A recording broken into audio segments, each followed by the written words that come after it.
As streaming services compete for industry dominance, a number of them are falling into serious debt. AT&T leads the pack with $220 billion. Netflix, the company largely responsible for introducing us to the streaming world, isn't in as bad shape. It has about $14 billion worth of debt. This comes as the companies are continually pouring more money into original content, hoping their investments will turn into profit. Axios media reporter Sara Fischer explores this in her latest Media Trends newsletter, and she joins us now from Washington. So I guess, Sara, probably a lot of people who are watching us are not going to be aware that these streaming services are losing money, and they certainly may not even think of a streaming service like AT&T. What is that company's situation? Yeah, so AT&T, you recall, acquired Time Warner for $85 billion last summer. And the point was that it could acquire all of its content. So Turner, all those cable networks like CNN and TBS, Warner Brothers and all of the movies, DC Comics, etc., as well as HBO, and wrap it up into a big streaming service called HBO Max that will launch next spring. The problem is it's super expensive to run a streaming service. So we know AT&T spent $85 billion on content. They're going to spend a lot more acquiring new content. Remember, they acquired the rights to Friends. And they're going to start creating even more new content. The problem here is this. All that content costs billions of dollars. Netflix, we know, spends $15 billion a year. So if you want to compete with Netflix, you got to pay up. The problem is that these companies, in accruing tons of debt, are starting to face a lot of pressure from investors that are saying, hold on, wait a minute, we might be getting into serious trouble here. So, comparatively speaking, Netflix doesn't look as bad with $14 billion in debt. But you report that there's a different metric that's concerning them. Can you explain this? Yeah, so on paper, it looks like AT&T's got a lot of debt and they're really in a lot of trouble. But in reality, AT&T has a pretty steady cash flow. Remember, it owns a wireless business. A lot of people get their mobile access through AT&T. It owns a pay TV business through DirecTV Now, and DirecTV. So AT&T's got steady cash coming in. So even if they're accruing a lot of debt, at least there's opportunity for them to pay it off. Netflix has no steady cash coming in. In fact, it's hemorrhaging cash. Netflix is not profitable. All the other companies on that list are profitable. So even though its debt load right now is a lot smaller, investors are a lot more bearish on the fact that it will ever be able to make up those debts. In fact, one analyst I spoke to said, look, Netflix may only have about $12 billion in debt now. But by the time they're able to even maybe start getting profitable, it'll have $20 billion in debt. So even though on that chart it looks like Netflix is in the clear, it's really not. So, a lot of people are also going to think to themselves, man, Netflix is always coming out with original content.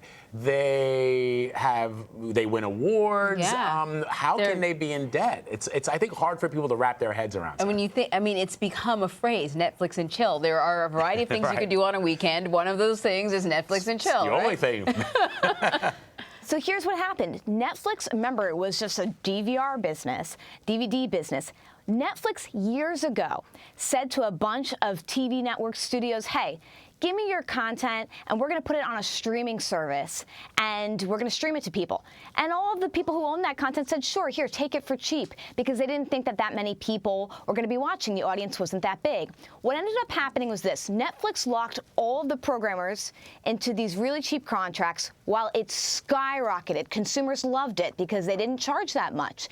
And what happened was it was able to develop this great reputation for being the streaming service that we all used. Years later, all these companies are realizing, man, we should have never sold them our content. We should have streamed it ourselves. So now they're all racing to get into the game. We know Disney Plus is launching this fall. AT&T's HBO Max is launching this spring. Comcast is going to launch something through NBC Universal this spring, but the problem is they're behind. So because they're behind, because you and everyone you know already subscribes to Netflix, they're pouring billions of dollars in to catch up. The problem is, again, if you're pouring all that money in, you better have a way to recoup those costs so you're not in debt. And not all of these companies, looking at you, Netflix, have as good of a game plan about making up for that debt. So speaking of another company that's jumping into the pool, AMC Theaters has launched an on-demand digital video service.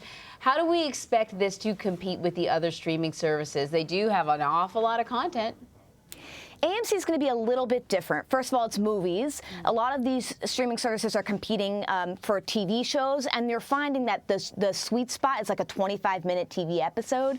AMC is pretty much long-form movies, one. Two, AMC already has a lot of great relationships with the studios already. AMC is a much older business, and so they have already brokered relationships to get the content. Like, fighting for the content is not going to be the issue for AMC. What's going to be the issue for AMC is getting a consumer to shell out however much money it is going to be to either buy the movies or to rent the movies. I think it's about $9.99 to $13 to buy them, about $3 to $5 to rent them. And they're going to have to be able to do that at scale. That means one person's going to have to buy, several movies. Well, we've seen in the past that, it's kind of hard to get individuals to pay individually for movies like that when they can just pay for $15 Netflix and get all the movies there for free. So AMC's uphill battle is not going to be securing the content. It's going to be getting the users to actually buy it.